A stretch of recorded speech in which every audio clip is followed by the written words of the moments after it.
சென்னை பெரம்பூரில் இருக்கக்கூடிய முரசொலிமாறன் மேம்பால சுரங்க பாதைக்குள் மழைநீர் தேங்கி இருக்கக்கூடிய அந்த காட்சிகளை பார்த்து வருகிறோம்.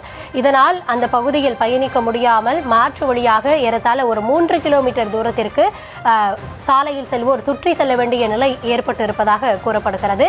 இது குறித்த விரிவான விவரங்களோடு இணைகிறார் எம்முடைய செய்தியாளர் கார்த்திகேயன். கார்த்திகேயன், வணக்கம். இந்த மழை துவங்குவதற்கு முன்பாக எல்லா சுரங்க பாதைகளும் செயல்படக்கூடிய சூழல்ல இருக்கா அப்படின்னு தொடர்ந்து கண்காணிக்கப்பட்டது. ஆனா தற்போது இந்த முரசொலிமாறன் பாலத்தை பார்க்கிறோம். ஒவ்வொரு முறையும் ஒரு சிறு மழைக்கு கூட தண்ணீர் தேங்கக்கூடிய நிலை இருக்கிறது. தற்பொழுதும் களத்துல சூழல் அப்படிதான் இருக்கிறது. அதிகாரிகள் தரப்புல என்ன சொல்லப்படுகிறது? அங்கு செல்லக்கூடிய பொதுமக்கள் என்ன சொல்றாங்க? வணக்கம். டிட்வா புயலின் தாக்கம் இன்று காலையில் இருந்தால் சென்னை மாநகரில் தெரிய ஆரம்பித்திருக்கின்றது. தொடர்ச்சியாக காலையிலிருந்தே கனமழை பெய்து வருவதால் தற்போது சென்னை மாநகரின் பல்வேறு இடங்களில் மழை நீரானது தேங்கி வரும் ஒரு சூழல் ஏற்பட்டுள்ளது.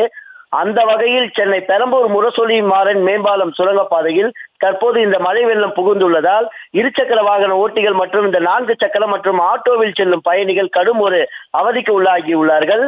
சென்னை மாநகராட்சி விடுத்த ஒரு அறிக்கையில் சென்னை மாநகரில் உள்ள சுரங்கப்பாதைகள் அனைத்தும் தற்போது கண்காணிக்கப்பட்டு வருவதாகவும் எந்த ஒரு சுரங்கப்பாதையிலும் மழைநீர் தேங்காத வண்ணம் போர்க்கால அடிப்படையில் நடவடிக்கை எடுக்கப்பட்டு வருவதாகவும் தெரிவிக்கப்பட்டது. ஆனால் சென்னை பெரம்பூர் முரசொலிமாறன் மேம்பாலம் சுரங்கப்பாதையில் தற்போது மழை வெள்ளம் சூழப்பட்டுள்ளது. அந்த காட்சிகளை நாம் திரை வடிவிலாக தற்போது பார்த்து வருகிறோம்.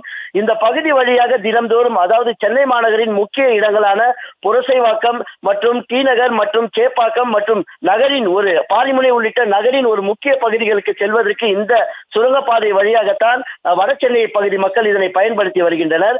தற்போது இந்த சுரங்கப்பாதையில் மழைநீர் சூழ்ந்துள்ளதால் இந்த சுரங்கப்பாதையை பயன்படுத்த முடியாமல் சுமார் 3 கிலோமீட்டர் தூரத்திற்கு நகரை சுற்றி தற்போது இந்த இருசக்கர வாகன ஓட்டிகள் மற்றும் 4 சக்கர வாகன ஓட்டிகள் தற்போது சுற்றி செல்வதாகவும் கூறப்படுகிறது. தொடர்ச்சியாக ஒவ்வொரு மழைக்கும் சுரங்கப்பாதைகளை கவனித்து சென்னை மாநகராட்சி நீரினை வெளியேற்றி வரும் நிலையில் இந்த சுரங்கப்பாதை மட்டும் எப்படி மாநகராட்சி கண்களில் இருந்து தப்பியது என இதுவரை தெரியவில்லை. இது குறித்து அங்கிருந்த ஒரு அதிகாரிகளிடம் கேட்டபோது, அதாவது தொடர்ச்சியாக மின் மோட்டார்கள் மூலம் இந்த சுரங்கப்பாதையில் இருந்து நாம் நீரினை வெளியேற்றி வருகின்றோம். இன்று காலையில் திடீரென இந்த மின் மோட்டார் நிறுத்தமானது ரிப்பேர் ஆகிவிட்டதால் தொடர்ச்சியாக இந்த தண்ணீரை வெளியேற்றும் பணியானது தற்போது தடைப்பட்டுள்ளதாகவும் விரைவில் இந்த மோட்டார் சரி செய்யப்பட்டு தற்போது இந்த சுரங்கப்பாதையில் தேங்கியுள்ள இந்த நீரினை அகற்றும் பணி தொடர்ந்து நடைபெறும் எனவும் அதிகாரி ஒருவர் தெரிவித்தார்.